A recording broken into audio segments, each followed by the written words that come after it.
దేవునికి స్తోత్రం. ప్రేమైన వారలారా, రక్షకుడును ప్రభువైన యేసుక్రీస్తు వారి నామములో మీకు శుభములు వందనాలు తెలియజేస్తూ ఉన్నాం. దేవుడు మిమ్మలను, మీ బిడ్డలను, మీ కుటుంబములను దీవించి ఆశీర్వదించునుగాక. ఆమేన్. God bless you. దేవునికి స్తోత్రం. హల్లెలూయా. ప్రియమైన దేవుని పిల్లలారా, దేవునికి అసాధ్యం అనేది ఏదీ లేదండి. ఏ బంధకాలనైనా సరే, ఏ ఇనప కొలిమిలనైనా సరే ఆయన తెంచివేసి విడిపించగలడు. నువ్వు ఏ స్థితిలో దిగజారిపోయినప్పటికీ, ఎలాంటి స్థితిలో మనము కోరికపోయినప్పుడు, ఏ ఊబిలో మనం పడిపోయినప్పటికీ విడుదల, విమోచన మన దేవుడికి సాధ్యమేనండి. ఆయన మనల్ని విడిపించడానికి ఈ భూలోకంలోకి వచ్చాడు.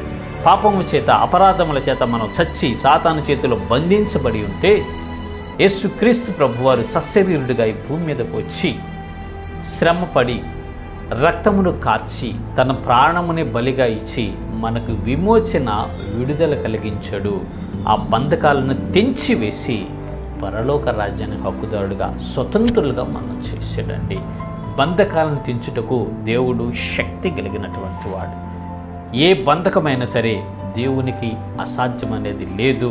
దేవుడే బంధకాల నుంచి మనుషులను విడిపిస్తాడు అని పరిశుద్ధ లేఖనాలు సెలవిస్తున్నాయి. చూద్దాము లేఖన భాగము. కీర్తనల గ్రంథము 146వ కీర్తన 7వ చరణము చివరి లైన్ మనము చూసినట్లయితే అక్కడ ఈ రీతిగా రాయబడి ఉంటూ ఉన్నది: యెహోవా బంధింపబడిన వారిని విడుదల చేయును. దేవునికి స్తోత్రం. హల్లెలూయా.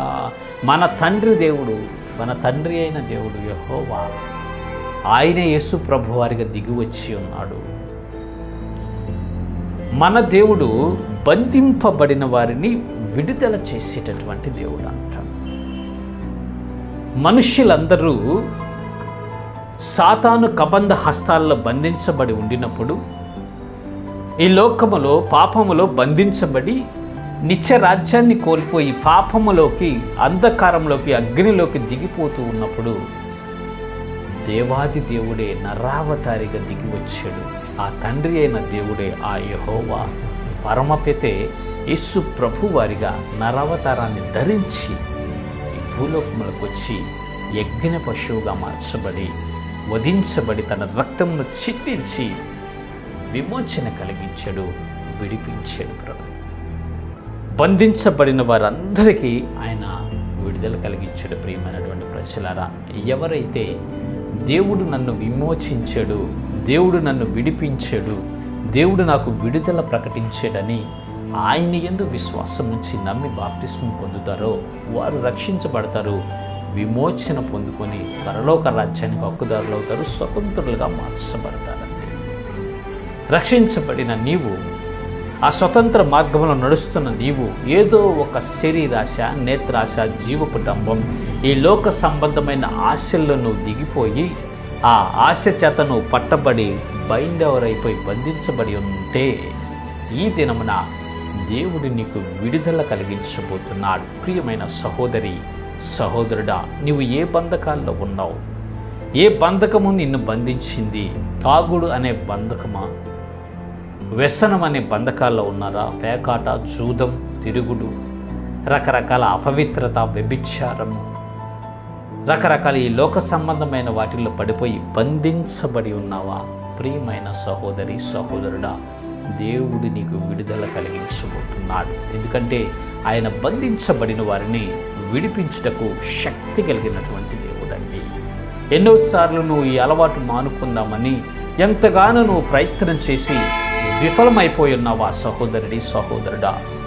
ఎన్నోసార్లు ఈ దరిద్రపు అలవాటు, ఈ దురలవాటుని నేను మానుకోవాలని ప్రయత్నిస్తున్నానండి, నా వలన కాటలేదు, నేను దీన్ని జయించలేకపోతున్నాను, దీనిలోకి బైండ్ ఓవర్ అయిపోయానని అనుకుంటున్నావా? అయితే దేవుడు నీతో మాట్లాడుతున్నాడు. సహోదరి, సహోదరుడా, దేవునికి ప్రార్థన చెయ్యి. నీ సమస్య, నీ బద్ధకం, నువ్వు దేని చేత పట్టబడి జయించబడి ఉన్నావో, నువ్వు దేని చేత పట్టబడి పడిపోయి ఉన్నావో, నువ్వు దేని చేత పట్టబడి భ్రష్టత్వంలోకి దిగిపోతూ ఉన్నావో, ఆ సమస్యను గురించి రక్షకుడైన యేసయ్యకు నువ్వు ప్రార్థన చెయ్యి.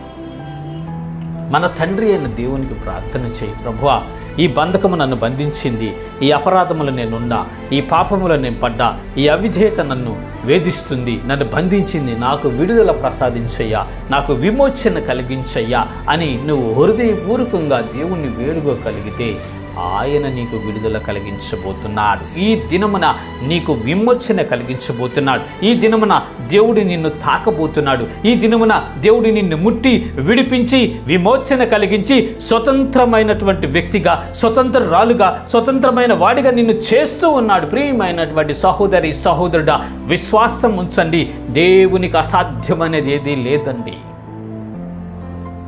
ఇది అయిపోయింది, నా చెయ్యి దాటిపోయింది, ఇక నేనేం చేయలేను, తప్పకుండా ఇక ఈ బానిసత్వాలను బగ్గి మరణించాలని నువ్వు అనుకుంటున్నావేమో సహోదరుడా, సహోదరి, దేవుడు నీతో మాట్లాడుతున్నాడు.